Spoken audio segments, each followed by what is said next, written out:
So today we're going to make a pudding using this orange skin.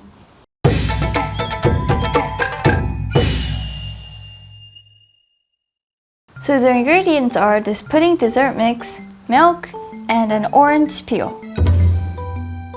So now we are going to add this dessert mix and milk 1 times 1.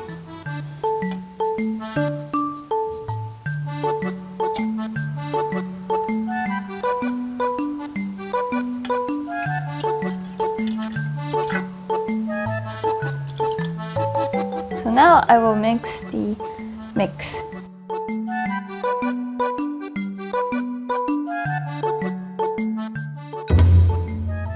So now we will finally put the pudding mix into the orange peel.